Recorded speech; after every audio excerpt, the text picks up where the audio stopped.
Kia ora Coto, and welcome to SBN's, the latest in SBN series of shout-out events, weekly on a Tuesday lunchtime. This is an opportunity for some of our members, some of our over 600 organisational members of SBN, to talk a bit about what they do and to let you know about their activities. And as a community of sustainability-minded people, support each other in the services and products we buy. So my name's Phil Jones. I am the part of the projects and advisory team here at SBN. I have involved in a range of projects, including our new Climate Action 2025 project. So a bit about this morning. We have two guest speakers today, Sean Weaver from Ekos and Francesca Lipscomb from the Environmental Choice Ecolabelling Trust. So we'll hear from each of them, and then there'll be an opportunity to ask questions of them. So if you're familiar with this setup, you'll see the Q&A button at the bottom of your screen.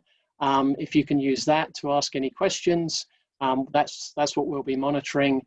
The chat function is not available, so please ask questions. Keep them short, to the point, and then that makes it very easy for us to ask them. So yeah, without further ado, I'll introduce Sean. As I say, Sean is the CEO of Ekos. Ekos provide carbon measurement, offsetting and certification services. They were established nearly a decade ago, 2011, and they've been members of SBN since 2013, I believe, Sean. So yes, over to you. Keen to hear what you have to say about Ekos and what you do.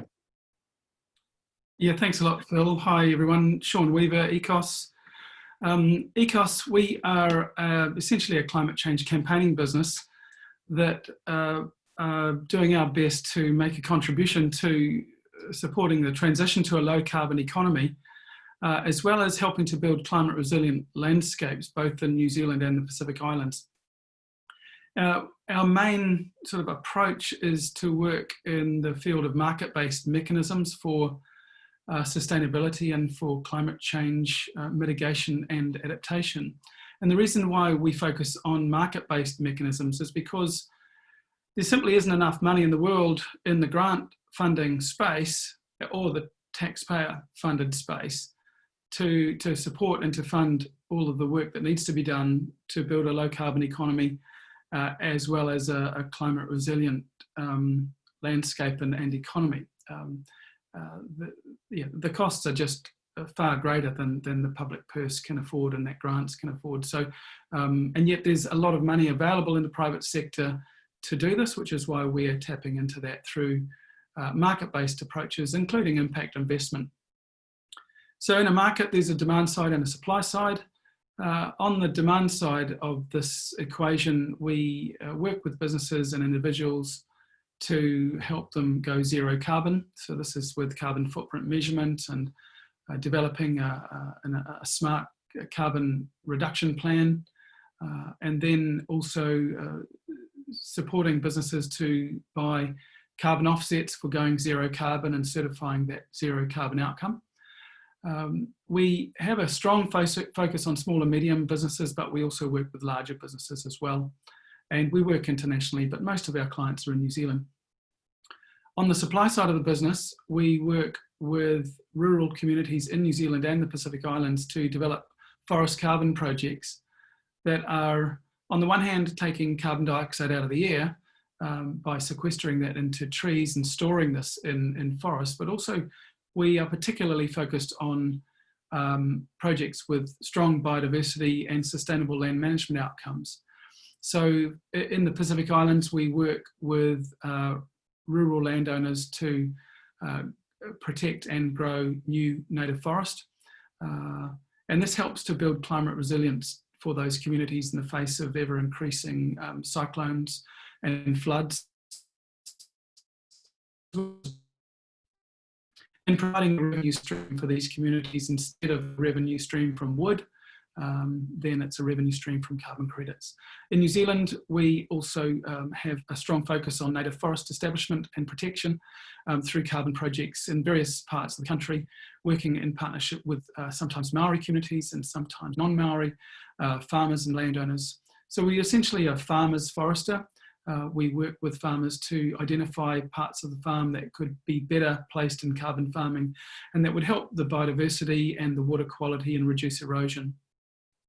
So we love working with really motivated businesses that are already doing wonderful things much of the time and then doing even better when they go zero carbon with us. And one of the reasons why businesses come to us for their zero carbon aspirations is because they know that we're going to link them to these projects that are doing an awful lot of good in often New Zealand rural landscapes, but also the Pacific Islands. So it's fantastic working in this space. It's a rapidly evolving space. And yeah, we just really love being here and happy to answer questions as they arise. Thanks. Over to you, Phil.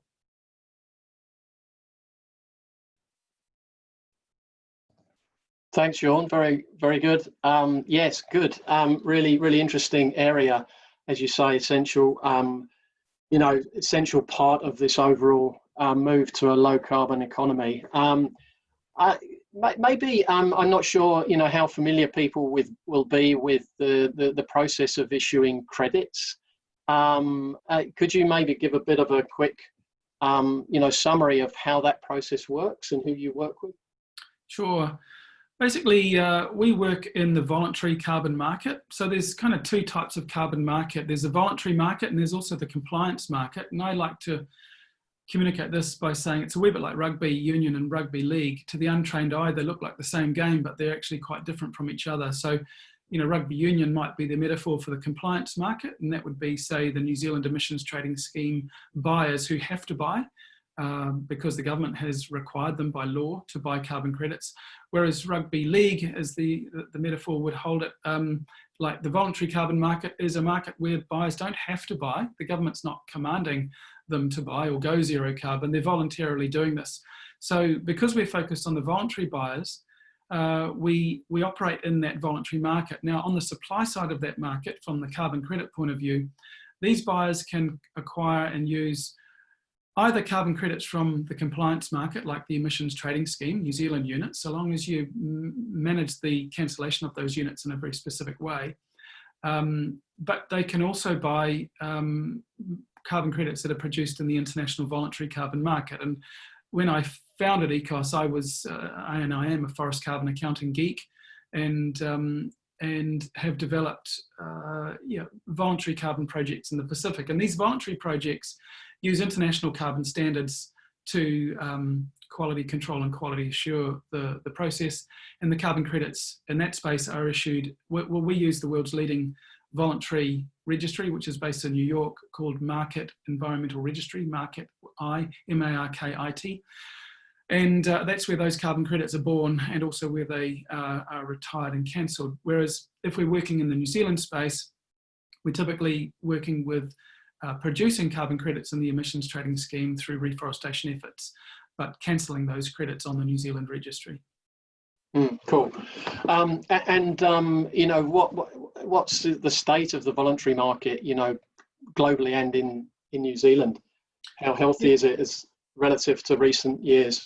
Well, it's a very rapidly growing market. Ever since the Paris Agreement came on the scene, businesses around the world realised that carbon pricing is here to stay, and that it's time to really start to invest in a low carbon future for themselves. And the investment community is also looking into this more strongly. So it's a rapidly growing market globally. New Zealand, it's grown significantly in the last few years. We were finding it difficult to keep up with demand. Then COVID hit and leveled it off. It hasn't dropped yet, but I'm expecting it to drop a bit as the recession really starts to take hold. And that's to be expected. Although many businesses are also going to look at this period in the adaptation to a COVID world and a post-COVID world as a more resilient world. And this pause that we've had is an opportunity to rethink things. So I imagine that there probably will be still a steady growth in demand for zero carbon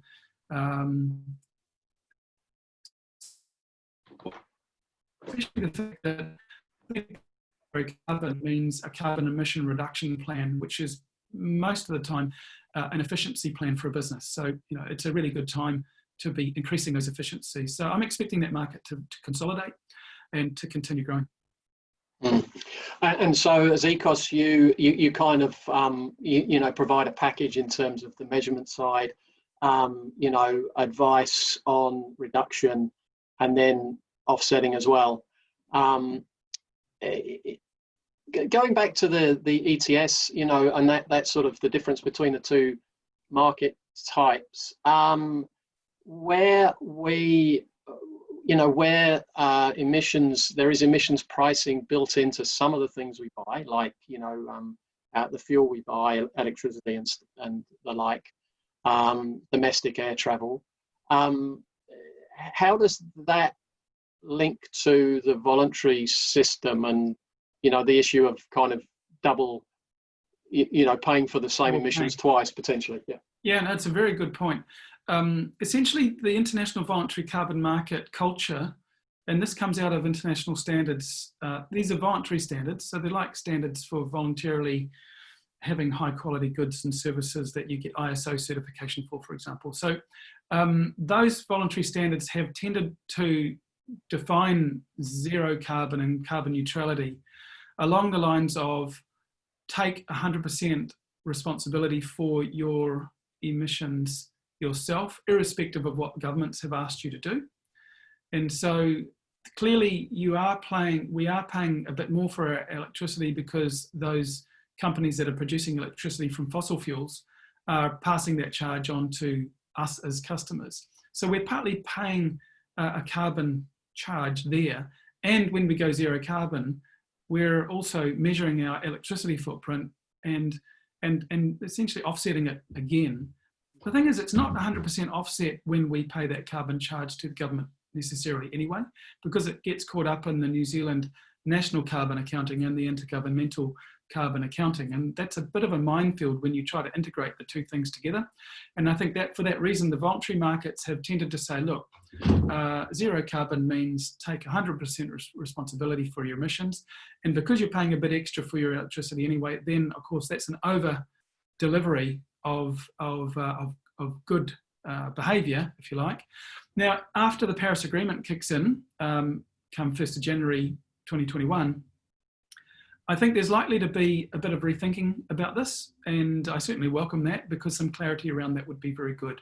But essentially, we follow the international standards so that hand on heart, we can say, yep, don't trust us, trust the standard, and we will evolve with those times. Yeah, and I think one of the other important things about the ETS is that the credits that are part of that system aren't necessarily associated with actual carbon reduction projects. They're created, not necessarily connected to that, which obviously is very different from your model, where it's very connected to projects that are actually avoiding or sequestering carbon. That's right. The Ministry for the Environment put out guidelines last year, and they still apply. And any carbon units that are produced that are not actually created anew from, say, a forest project are not considered legitimate offsets if they've been an allocation, for example.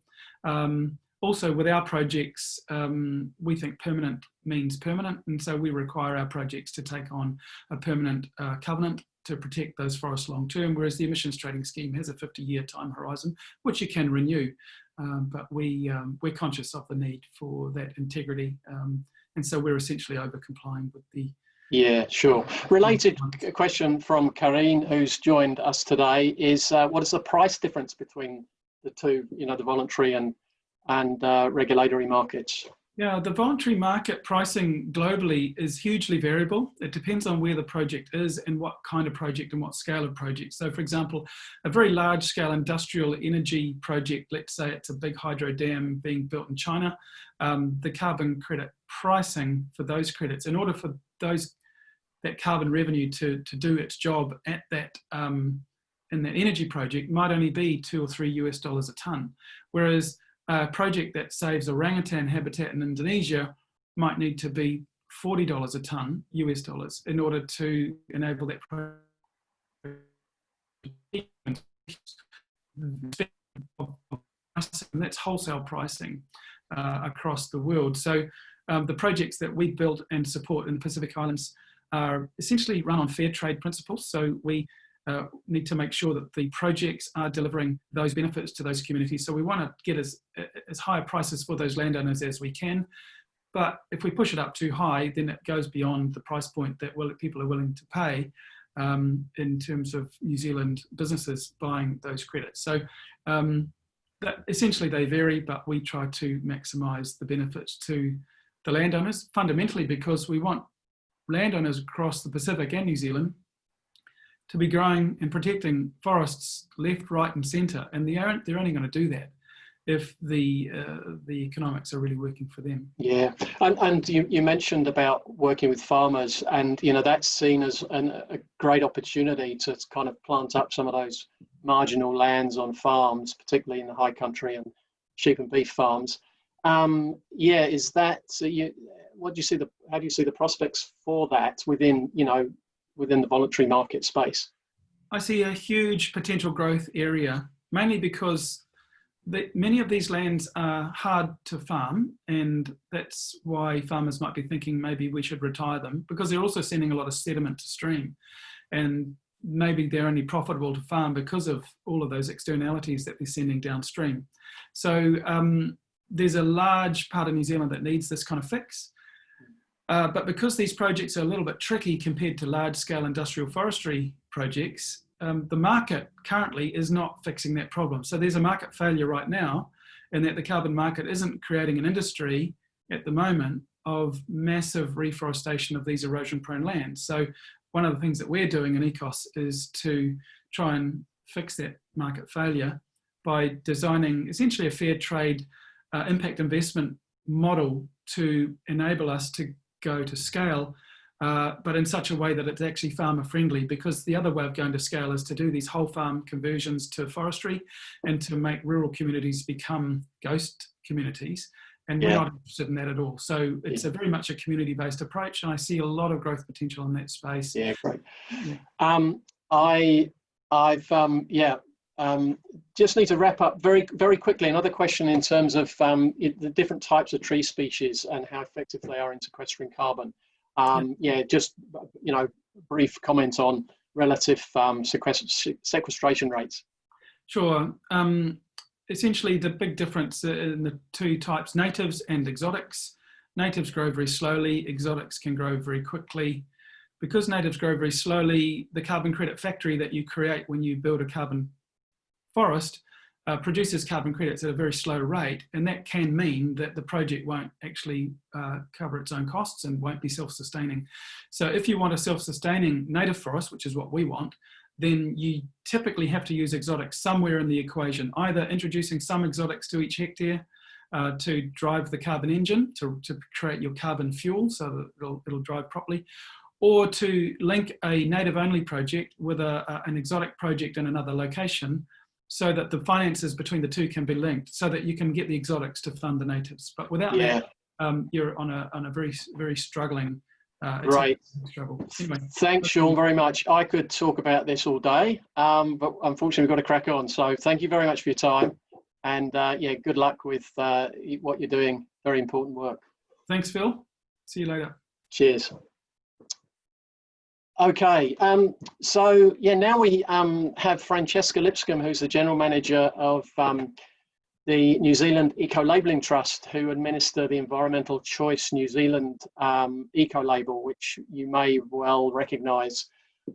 So it's a government-owned eco-label, and it was established way back in 1992 and has obviously grown a bit since then, nearly 3 decades. And the Ecolabelling Trust were members of SBN since 1999, so they were one of the original members of SBN. So delighted to welcome Francesca. Over to you. Thanks very much, Phil. Tēnā koutou katoa. I'm Francesca Lipscombe of the New Zealand Ecolabelling Trust, and I have been given 5 minutes to tell you all about the Environmental Choice New Zealand eco-label. So here goes. What is our purpose?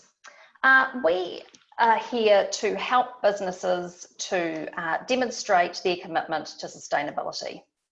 The ECNZ Eco Label validates and substantiates environmental claims, so it's the polar opposite of greenwashing, if you like. Eco labels have a significant impact on issues like carbon emissions, and we know this because we did a study last year where we looked at toilet paper and worked out that New Zealand consumers saved 21,000 tonnes of CO2 emissions purely by choosing ECNZ licensed toilet paper. So that is a pretty cool story. We all know that New Zealand consumers do care about the environment, and they are increasingly committed to living more sustainable lifestyles. And this is being proven in the most recent Colmar-Brunton Better Futures report, which among other things says that 73% of respondents did actually look for claims and labels on the products they were buying to make sure they were environmentally friendly. And as more organisations implement sustainable procurement policies, independent third-party certification schemes like environmental choice will become more and more important. So who are we? The label was established by the Ministry for the Environment in 1992, and it's run by us, the New Zealand Ecolabelling Trust. The eco label, or all eco labels really, are marks on products or services that indicate they meet stringent environmental standards across their whole life cycle. And environmental choice specifically has a New Zealand focus. So we are working towards the best environmental outcomes for us here in this country. ECNZ is a differentiator of best practice. Having the label indicates a product or service is environmentally preferable across that particular product or service category. There's a stringent annual auditing process. So every product or service that carries our label is audited every 12 months by an independent third-party auditor. And we're also a member of the Global Ecolabelling Network. We're New Zealand's only member of that network, which is an association of like-minded eco-labels from around the world, and we share information and support each other. So what do? We develop criteria, or what we call specification documents, that are specific to a particular product or service category, and they take into account the environmental impacts across the whole life cycle of that product or service category. Our specifications set targets where there's potential, firstly for improvement, environmental improvement, and secondly, areas where we can differentiate one product as being superior to another within the same industry. Life cycle considerations include things like raw material sourcing, manufacturing, energy use, emissions and waste, along with packaging, labelling, consumer information, and product stewardship at end of life as well. It's really important that all our specifications are relevant to the particular product or service category, measurable, and also scientifically defensible. Because we use third-party auditors to assess products against our specifications, the decision to grant a licence is based on sound evidence. It's not commercially driven. And we review our specification documents approximately every 5 years to ensure they remain current, relevant, and a true differentiator. And this also means that we're encouraging continuous improvement across industries over time. This is a pretty busy slide, but gives you a snapshot of what we cover. We currently have 29 different product and service specifications, which you can see there on the left. And there are about 50 New Zealand companies that are licensed to use our eco label across about 1,600 different products and services. And you can see there that this covers quite a number of different product and service industries. So just to wrap up, what's next for environmental choice? Our latest specification is all about responsible management of construction and demolition waste, and we launched that specification late last year and have signed up our first licensee, which is really exciting. We are increasingly focusing on products in the consumer space. I spoke earlier about the desire of consumers to make more informed purchase decisions, so this is a real focus for us. A sustainable public procurement policy, which is currently being worked on at government level, would provide a new and significant driver for eco-labels like ourselves.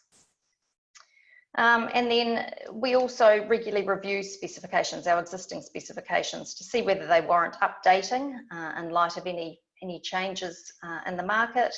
And of course, we're always looking across New Zealand to see where a specification might be appropriate to help New Zealand achieve its environmental and sustainability goals. That's it from me. 5 minutes goes fast. Wonderful. Thanks, Francesca. Excellent.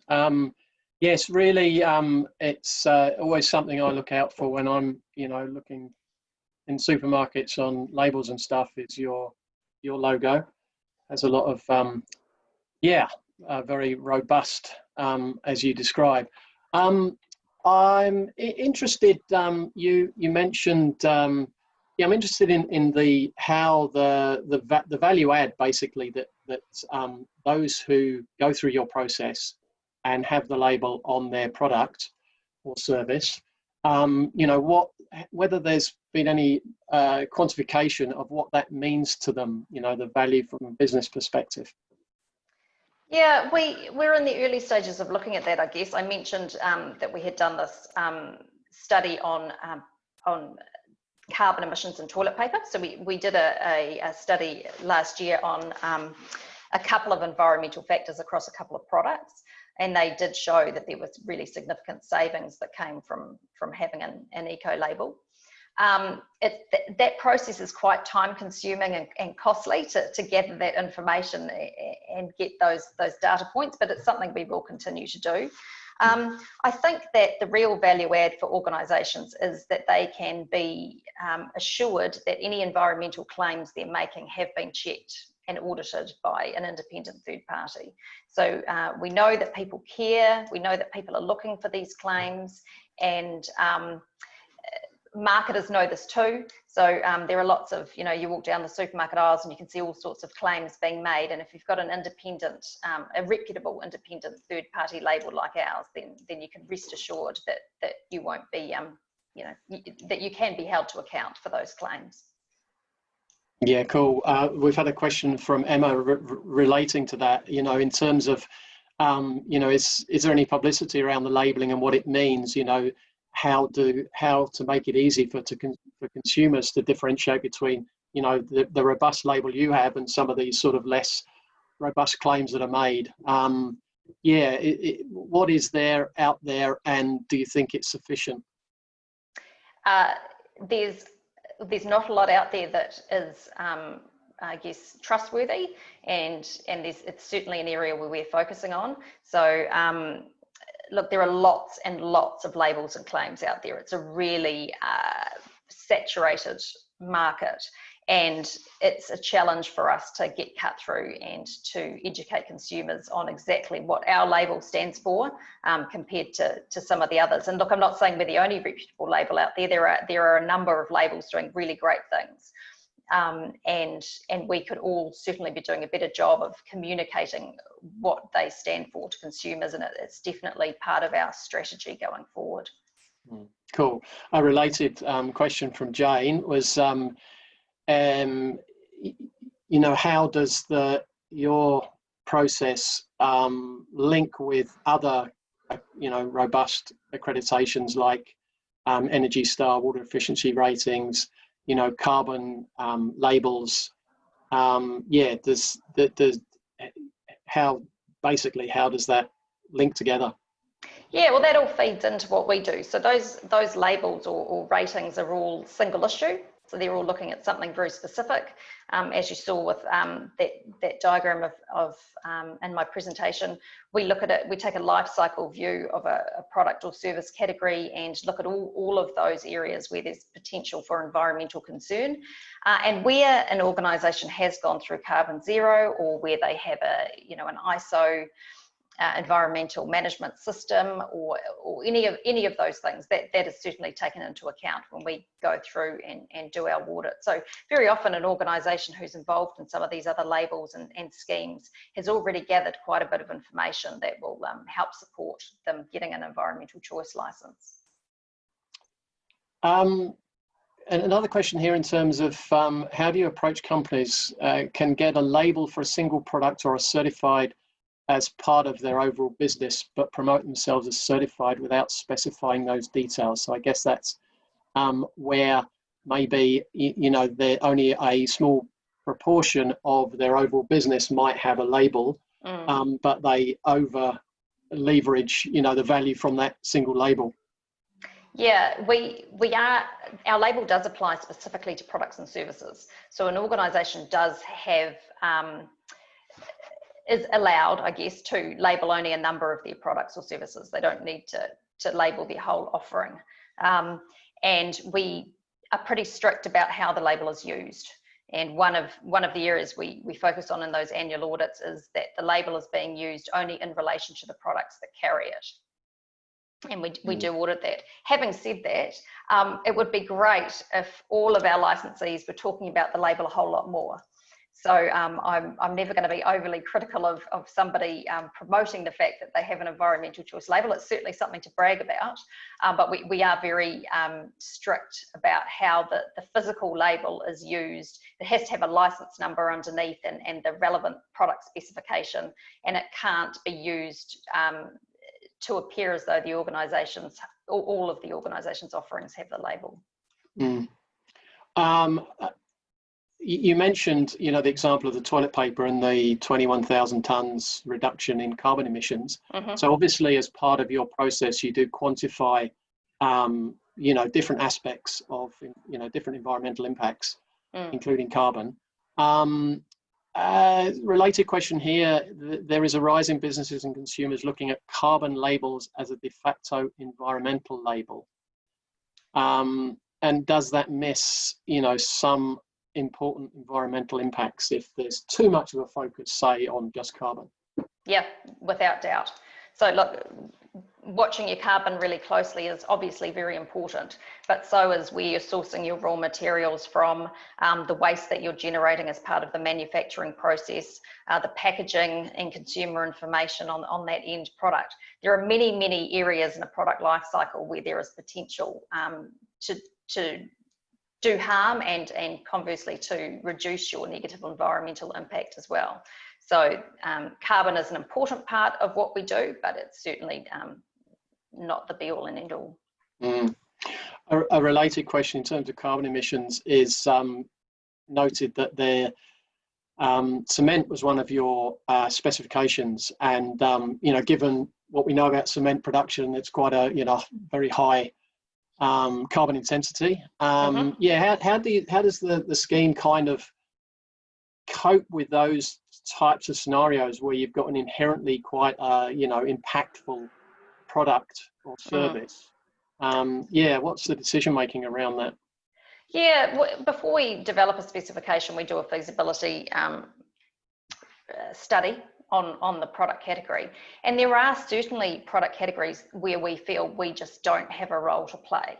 So an example of that is we've been approached a couple of times about pesticides. We just can't see that there could be an environmentally preferable pesticide. So that's an area that we say, we don't have a role here. Where concrete's concerned, and you might lump steel into that category as well. It is it may be an energy intensive manufacturing process, and there's no getting away from that, but there are other things that can be done in that product supply chain that do minimize negative environmental impact. So as long as we're comfortable that we can differentiate one product within that category from others, as having lower environmental impact, then we're comfortable to play in that space. Cool. I think we're okay for a couple more questions. There's obviously a cost to this process for those who, you know, who go for the label. Don't necessarily want the specific cost, but, you know, get an idea or get a comment on the cost. Yep, there are 3 costs. So there's an application fee, which is a one-off, nominal one-off fee. Then there is the annual license fee, and that's the only funding that we receive. So whilst the label is owned by the government, we are financially self-sufficient, and we operate on the annual license fees of our members. So we have an annual license fee structure that is tiered according to the turnover of licensed product. And the idea there is that we're making sure that everyone can get involved. So our annual license fees range from $1,000 up to $36,000, I think it is. So that, you know, a big wide range to cater for all sizes of organisation. And then there is also the cost of having your annual audit. And that varies depending on a number of factors, like how many locations you have and how many products we are assessing and things like that. It can be costly, and I think that there's not only a financial cost, but there's also a real ongoing commitment to gathering this information every year. And the companies that have gone to the lengths of getting an environmental choice license have really made a significant commitment to, you know, a significant ongoing commitment to be transparent, be open, and provide this information year on year to satisfy our requirements. Yeah, sure. Great. Just to wrap up, what would kind of be your one wish? What would the change, you know, what would the one change be that you'd like to see to kind of help you and others like you who are providing these robust Enviro labels? Sustainable public procurement. So we are... Thought it might be. Yeah, that's right. Yeah, look, there are... you know, Auckland Council's doing some great things with sustainable procurement policies. Queenstown Lakes District Council, I've seen them do some fantastic work in this area too. But certainly there could be a lot more done at central government to encourage manufacturers to think more about sustainability. Great. No, nice to wrap up on that.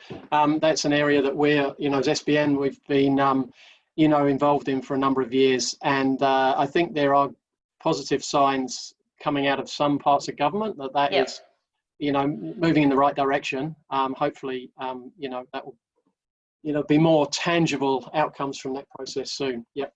Lovely.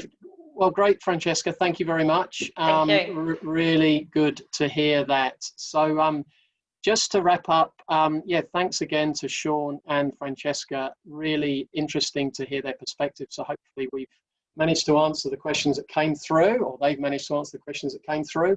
Hope you've all enjoyed the session, the shout out session today. Our next one is not next Tuesday. We're having a break because of the bank holiday, I believe.